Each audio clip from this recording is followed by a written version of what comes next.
Hello everybody and welcome back to another episode of Tehillim Treasures, where we will plumb the beautiful depths and treasures of Tehillim from the very beginning of Tehillim to the end of David HaMelech's masterpiece. This episode is brought to you by Chazaq. Chazaq is an organization that helps public school children become Shomrei Torah mitzvahs, exposes them to the beauty of Torah and mitzvahs. Imagine for a moment you're standing in a store or you're walking down the street. You know the neighbor. You've known them for many years. You see their children riding their bike in the driveway. And you know they're Jewish. But now there's someone who can help them take the next step. And that is Chazaq, with countless programs after school and other wonderful programs to help expose them to the beauty of Yiddishkeit. If you know someone or know someone that knows someone that can help these children, then please email at psty@chazaq.org. This episode is also brought to you by Chickens for Shabbos.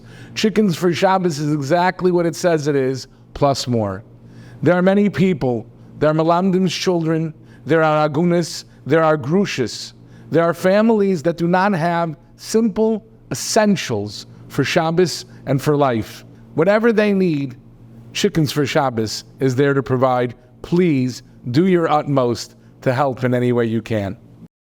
We now move on to the next two chapters of Tehillim, chapter 101 and chapter 102, Kuf Aleph and Kuf Beis, as we continue this wonderful journey through David HaMelech's timeless treasures. LeDavid Mizmar Chesed u'Mishpat Ashira L'cha Hashem Azameira. David HaMelech, who is the author of this kapitel, speaks once again about how much Hashem abhors, absolutely despises Gaiva. As we've said before, you know, there's an old Western adage where the sheriff walks in and he sees the gangster and he walks into the tavern, into the saloon, and he says, "There ain't room in this town for the two of us." And you know, and the gist of it is that the gangster better leave. Well, Hashem says, "Ein anivu hu yecholim ladur b'dir echad." When there's somebody who's a giveng einayim urechav levav, somebody who's haughty, somebody who's a balgaiva, Hashem's got no tolerance for him. I cannot live in the same place as he does. And what that means is that you, Mr. Balgaiva, are in big trouble because Hashem ain't going anywhere. So one time, the Oyev Yisrael came to the city of Yos, Romania. And he was going to spend the Shabbos there, and there were two very wealthy individuals there.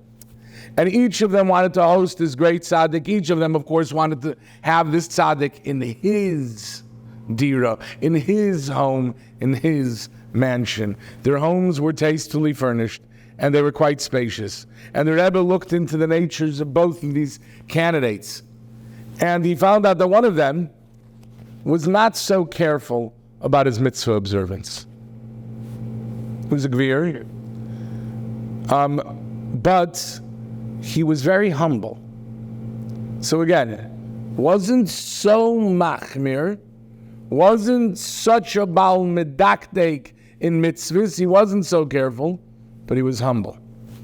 The other man, tremendous Yireh Shamayim, but he flaunted his good deeds. To the surprise of many, the Rebbe did not choose the one who was the bigger Yireh Shamayim. He chose the person who was more humble. And when asked why, the Rebbe said the following: the Jew may be free from all sin, but since he has been afflicted with the midah of gaiva, ein aniva hu yecholim ladur b'dira echad. Hashem refuses to stay in his home. I should stay there. The other person, who's not the biggest Yireh Shamayim, he's modest, he's unassuming. And even if he stumbles here and there, the Torah says, Hashoichein itam b'soich tumasam. Hashem dwells with them even in their impurity. Hashem stays in his home. I will stay there as well. It's different than perhaps we would have predicted. But Hashem abhors gaiva. He can't take it. Anivus, the Rebbeinu Shalom loves it. Let's try to be more like the Rabbi Yechiel. We move on to the next kapitel, Kapitel Kuv Beis, and in the 102nd parak, Tfila Leoni Chia Hatoiv V'lifnei Hashem Yishpoich Sichai. A prayer for the afflicted man when he swoons and pours forth his supplications before Hashem. Ya'atoif also means that he wraps himself. And the Radak explains that David HaMelech was wrapped in tsar, in suffering. And when a person davens in great pain, he wraps himself in his suffering. He is making himself a shtik tefillah, a piece of tefillah, because the tefillah is because he's wrapped in pain and he's supplicating himself before Hashem. V'lifnei Hashem yishpa yisichai. And that's a very, very powerful prayer. By the mere fact that a person has tsaras, a person has worries, that a person is in pain, that makes his tefillah sincere. And a sincere prayer works. Listen to this great story. There was a dayan from Williamsburg who was asked to go up to the Catskills to spend Shabbos with a group of autistic children. For anybody who's ever been in the Catskills, it seems like every Friday there's rain. And when it rains in the Catskills, it rains. It can rain with hail. And unfortunately, sometimes the infrastructure of the Catskills does not allow for it to withstand terrible rainstorms. And at the worst time possible, the lights go out. And it was one such storm, and the electricity in the entire region went out. And even with regular children, such a situation is very, very difficult. For this child, it was virtually impossible. This group of children, they were autistic children and special needs children, and it was impossible.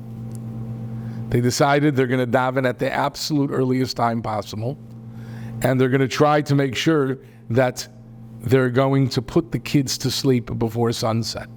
And this way, they won't be awake when it gets very, very dark.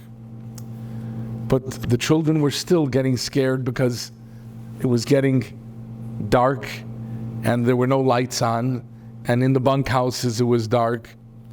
And they tried to reassure the children. And the dayan noticed that there was one child who was crying in a corner.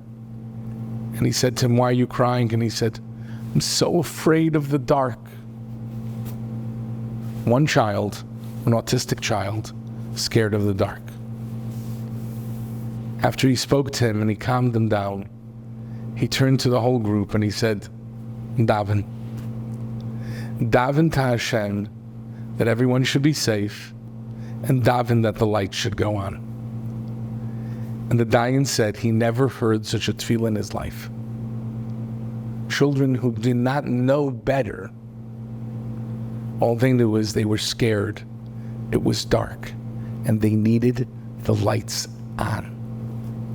Can we say we were surprised that at the moment of Amen Yehei Shmei Rabbah, towards the end of that Ma'ariv, can we say we're surprised that the lights went on?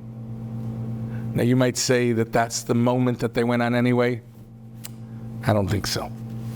I think it's because the Rabbeinu Shalom, when it's Tefillah L'Hani Chiyatayv, the Rabbeinu Shalom wants more than anything else to see a suffering child relieved from his pain.